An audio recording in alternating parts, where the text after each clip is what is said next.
true, all of us used to be one on the same vibration. The best way to explain it? We'd have to go either back in time or back to the future.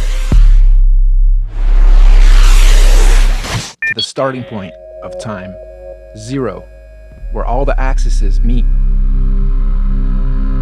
This is actually the death and the rebirth of consciousness.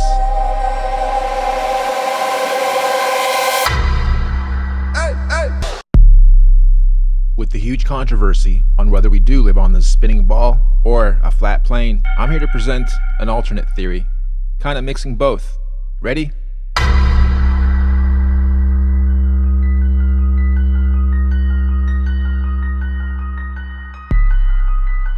At first, out of the void, the nothingness, the timeless, spaceless, and matterless abyss, chaos finally met order.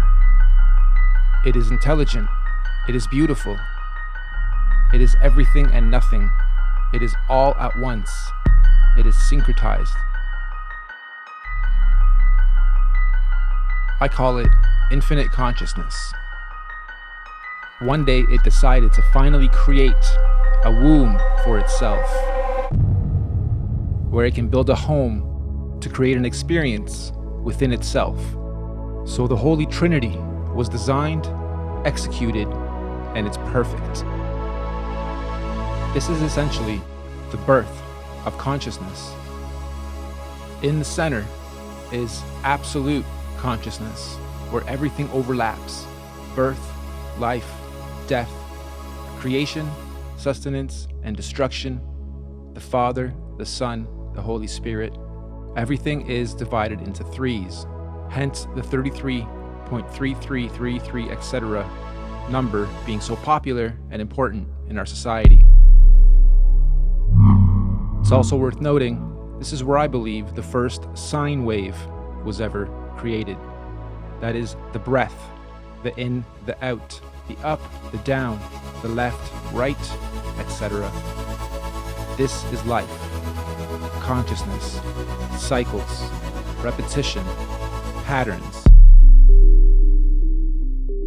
With its intelligence, the Holy Trinity creates its home, its womb, the first of 5 rings.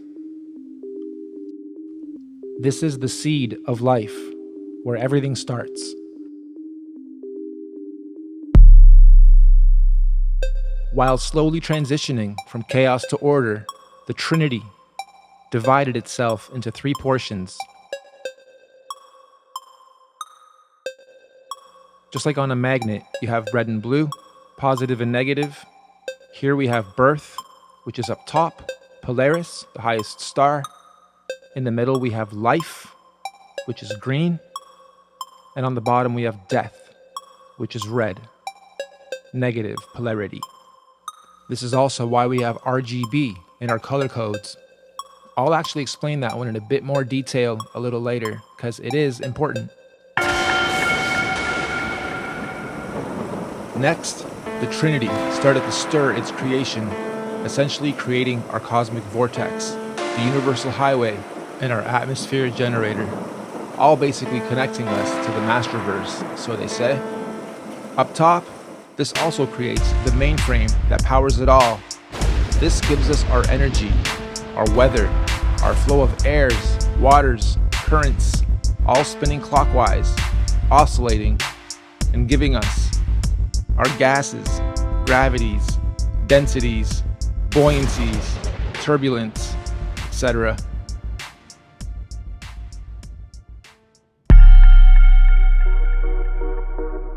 The upper part of the orb is known as the land of the gods. This is where the star of stars, the director of everything, sits. Under him, Omega, Andromeda, and the Milky Way, all giving birth to the first breath by Neptune and Uranus, giving it its first oscillation. This is what mixes everything. This is what creates our actual clockwise spin. We know it as the vortex, the cosmic vortex, or the black hole.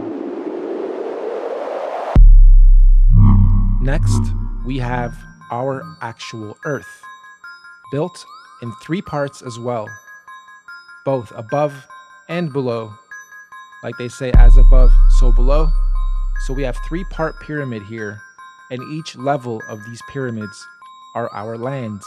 So we have the crust, the mantle, inner core, and outer core.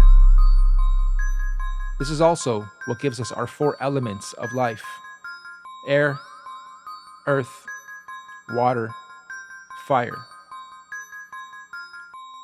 Also, now that you have this viewpoint, you can see that there is such thing as space.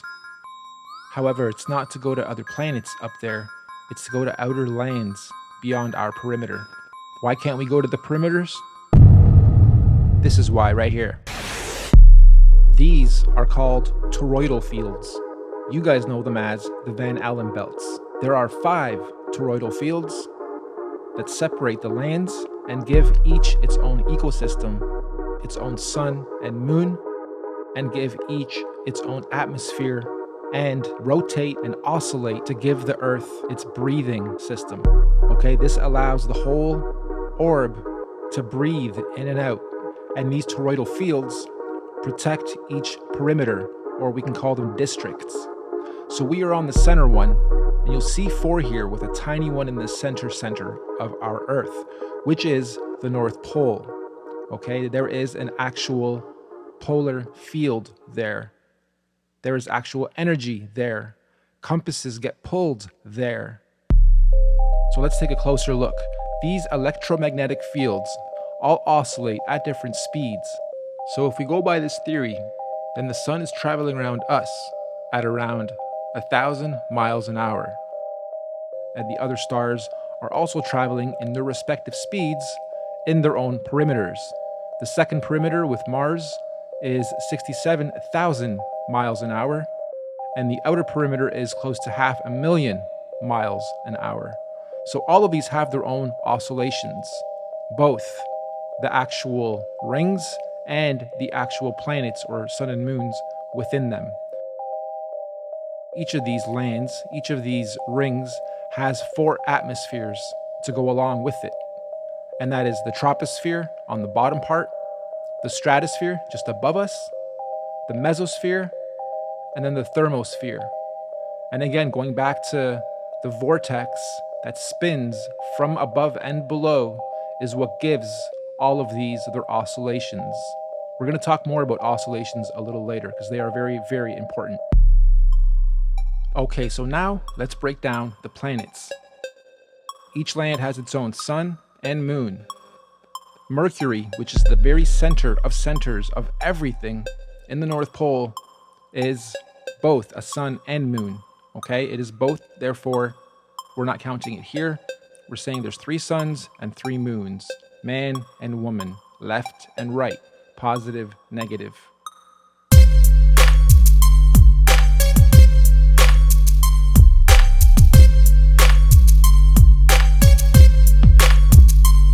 Each land has its own ecosystem.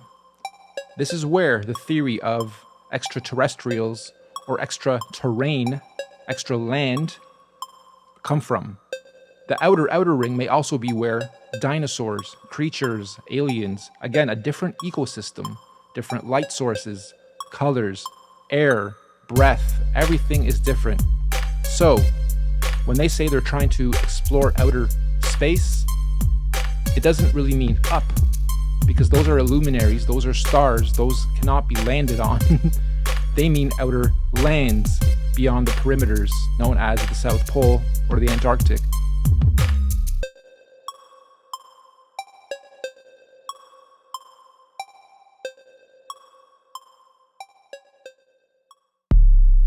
You guys have taken in a lot of data. Congrats for sticking around this long. Let's quickly recap. We have the Holy Trinity creating the womb. Then the Holy Trinity separates into positive, neutrality, and negative. Then a vortex is created. Then a rock is created for our lands. Then our toroidal fields are created to create cycles and to create breath and to create oscillations. Then suns and moons are created, and they also have their own oscillations, and they are all respective to their own lands. So let's break down oscillations some more. Here we simply see a sun and a moon going around in a circle. And here we see 3 going around in circles. Now some are oscillating faster than others, but they're all generally going in a circle.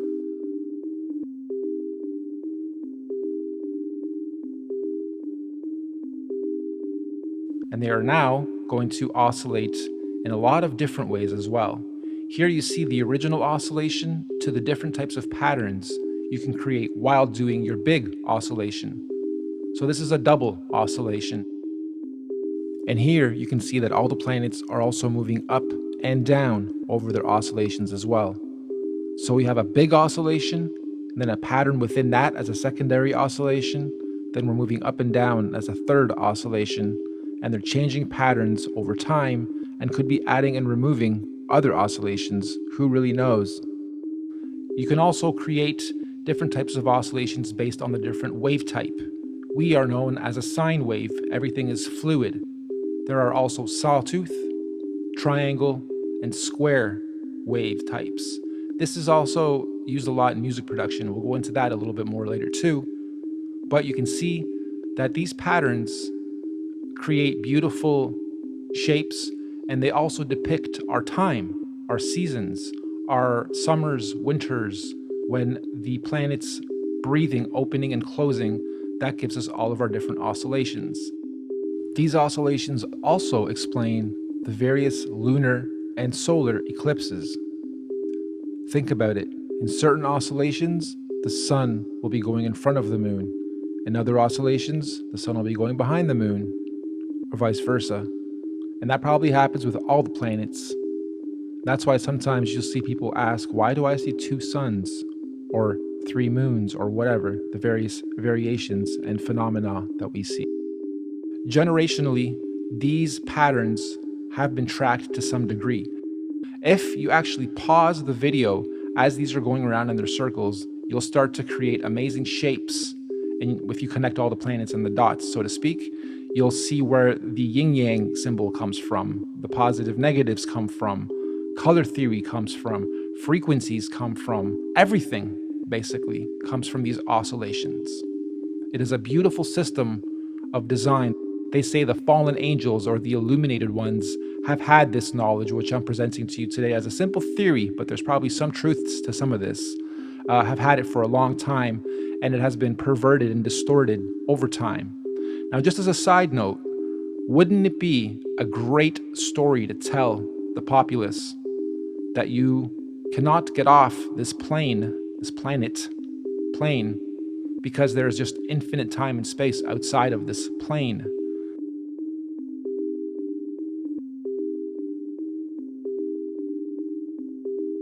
We only have access to the inner part. It is a special part of all this because it is the center, and we have access to the North Pole, which is where ascension happens. And I do think we are in a special time. It's not just, let's prove the Earth is flat. What's beyond that? So what if it is? Well, what might be outside those perimeters?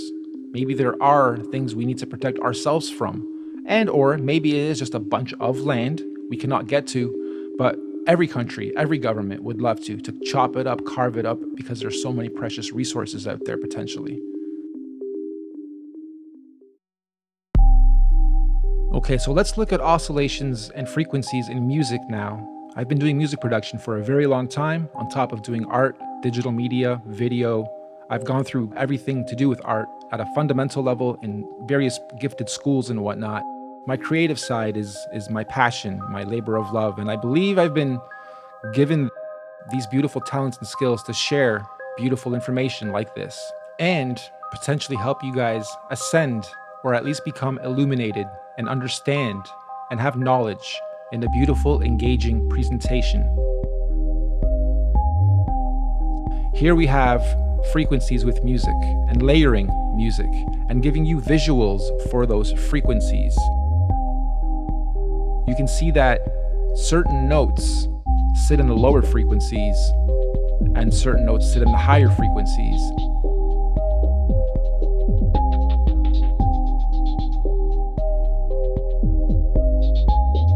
But here you can see layers of audio overlapping each other and creating beautiful waves as well.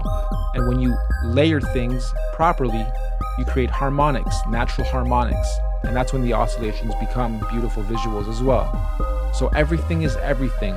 And this is another example of that. But when it comes to music, and when it comes to artists hitting certain notes and singing certain melodies, or priests chanting, or other melodic structures, or chording, or layering of your voice or an instrument, again, you get beautiful harmonics. So when we play something in the higher octaves, it sounds angelic.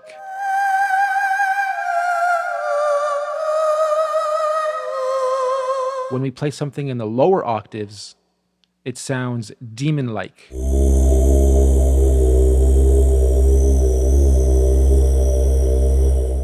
If we take this one step further and add a visual and sound effects, you can definitely see how you can make someone uncomfortable or anxious by design. Now, while watching this, think of your daily routine and how you oscillate and what you eat and what type of frequencies you take in, people you talk to, entertainment you take in, etc. You'll be surprised at how much negative energy you probably take in on a daily basis and don't even know it.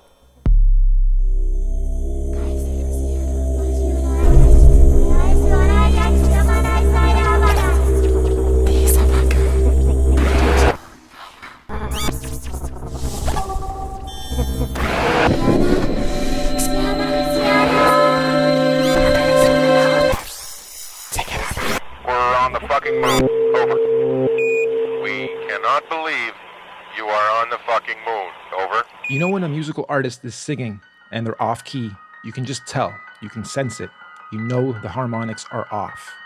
Or when someone's showing you a spoofy video, you can tell it's fake.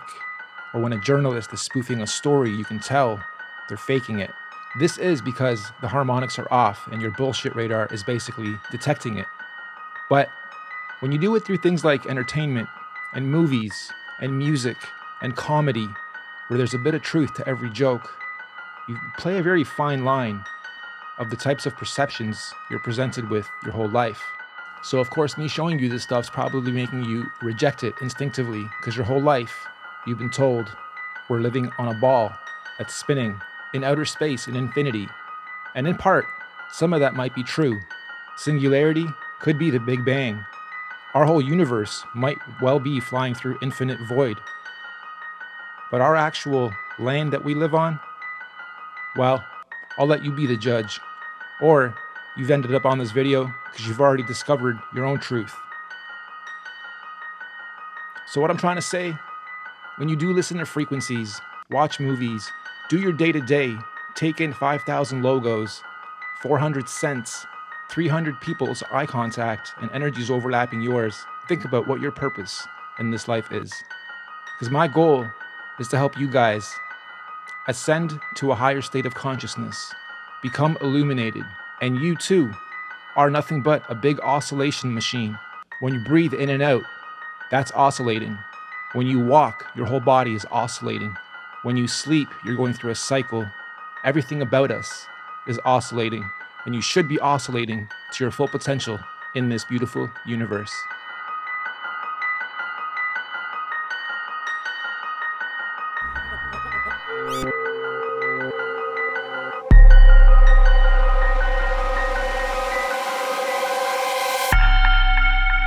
In between the fourth and fifth toroidal fields is where the firmament sits.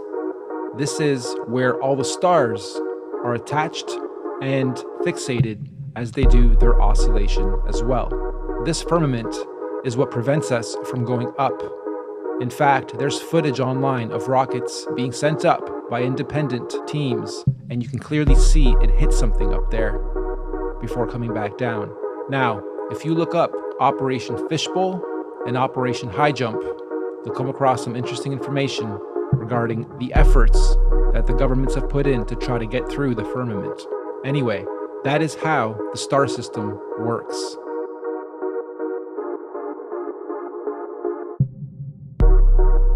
Now, the top two planets, Neptune and Uranus, are, I believe, also just above the firmament.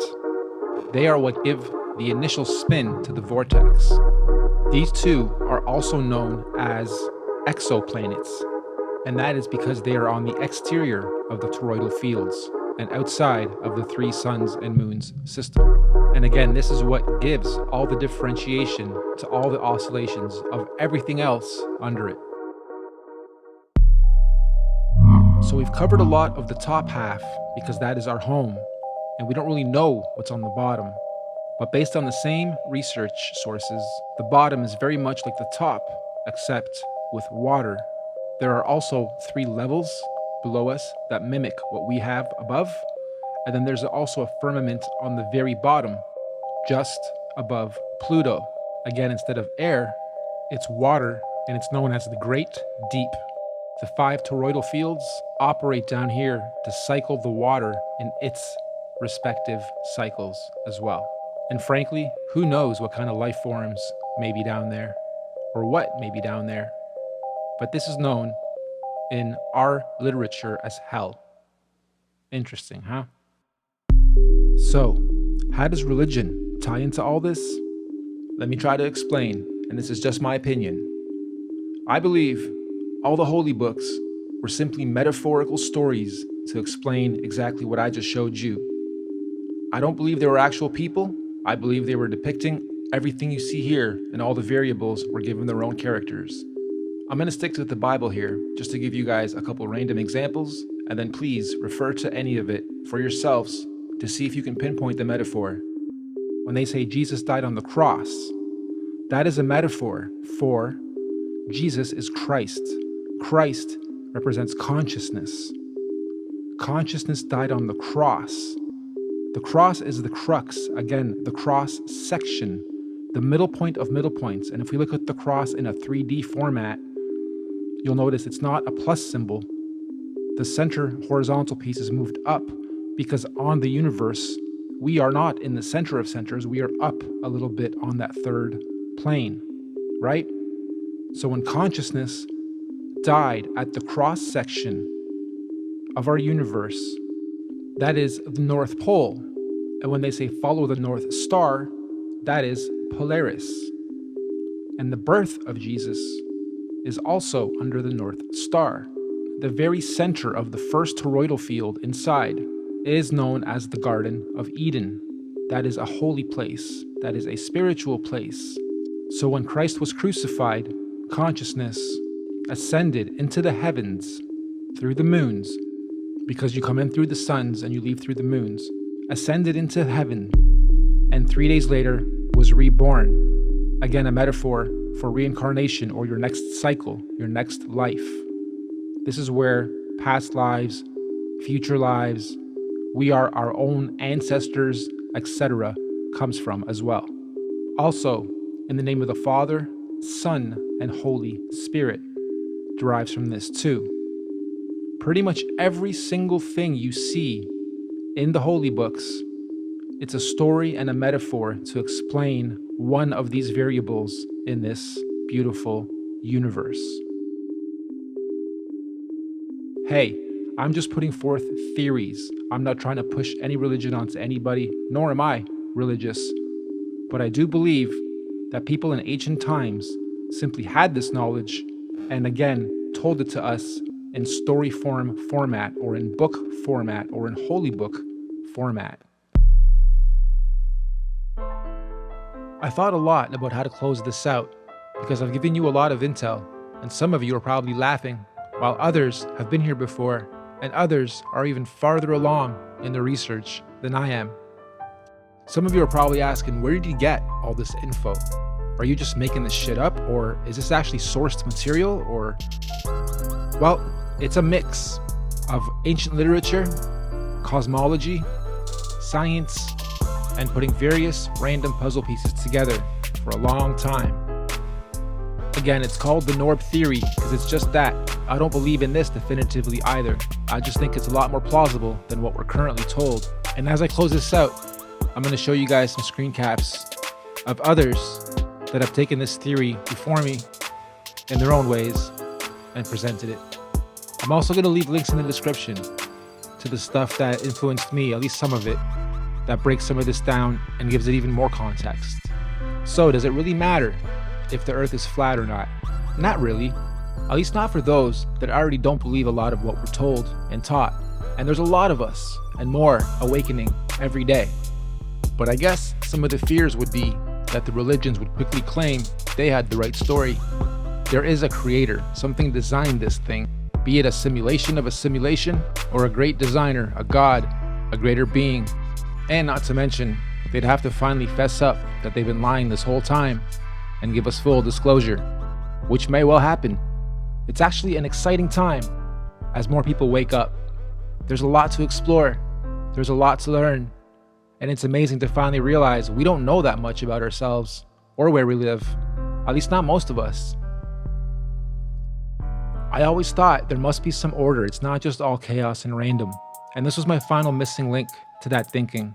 There very well may be other life forms out there, aliens or whatever, but they're depicted very negatively, low frequencies, ugly creatures.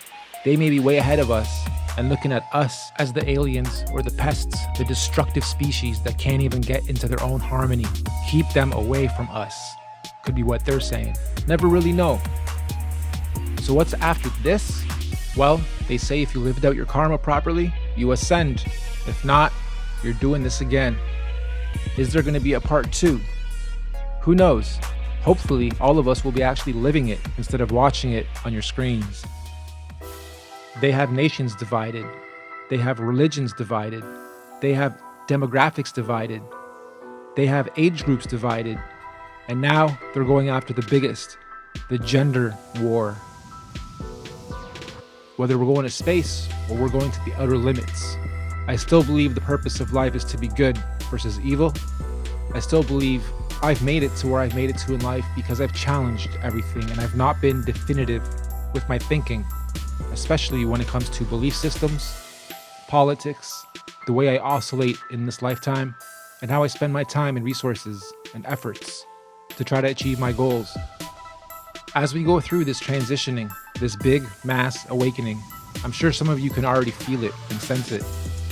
More and more of you guys are going to come to your own truths faster and faster than ever before. So if anything, I'd love for you guys to at least keep an open mind to this and anything that is presented in front of you as fact and definitive. If you can't touch it yourself, explore it yourself, see it yourself, not just on a television screen, not just through news, not just through an organization, be it government or not, then don't just blindly believe it just because you've been told something your whole life. Doesn't make it true. But do your own research. And the 5 most important words that I don't think they want me telling you, they're simple. All you need is love.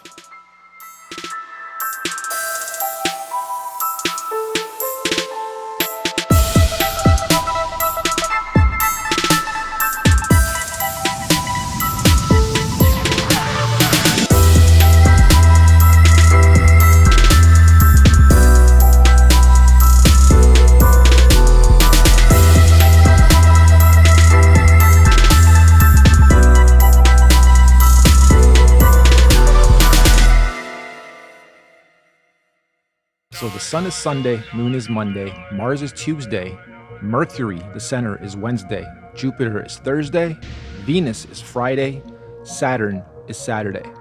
We have a pretty interesting shape here.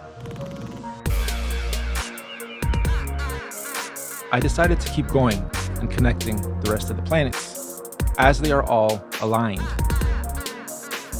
I started noticing really cool patterns of perspective and all kinds of shapes, stars, triangles, rectangles, and pretty evenly split pieces, although the image itself is on a bit of a perspective angled downwards and a little to the right. So this won't come up perfectly, and I'm simply in Photoshop using the shift command with the pencil tool to connect one point to the next, so it's all kind of rough. It's not perfect. However, you still get the idea. I decided to keep going and connect the upper parts as well, starting with Polaris, Singularity, And I got even more perspective. Now I'm starting to see pyramids, 3 dimensions. Then I started to think about some of our structures and some of our stories, and the story of Babel, where they built the tower to try to get up there. And Polaris decided, nope, we're gonna flood everything, you guys gotta start over. You can't cheat the system to try to get up and ascend faster. And I started to look at some of the other pyramids and noticed the 3 big ones. It's important because the tallest is always Polaris, the second tallest is always a sun, and the third is always a moon. So the suns are always a little higher than the moons. Anyway, just thought this was kind of interesting as I start overlaying some of the images. Okay, so I start to go even higher now and connect the midpoint, the firmament, well, the midpoint up there. And I get even more perspective, perhaps even more dimensions. And again, as they are spinning and oscillating multiple directions at the same time and changing that directional pattern, we go through different cycles of time. We go through different cycles of energy. We go through different cycles of consciousness. Then I started to get a little sinister and look for logos that might fit, and came upon this. Again, just theorizing, just having some fun and being creative, seeing what I can come up with. And as I get each new puzzle piece and go, aha, something interesting just happened, let's add this to it, let's add that to it. This is just me, again, theorizing, being creative on perhaps why the chevron vector symbol is so important, because it's in everyday use all around us in all our energies and all our logos.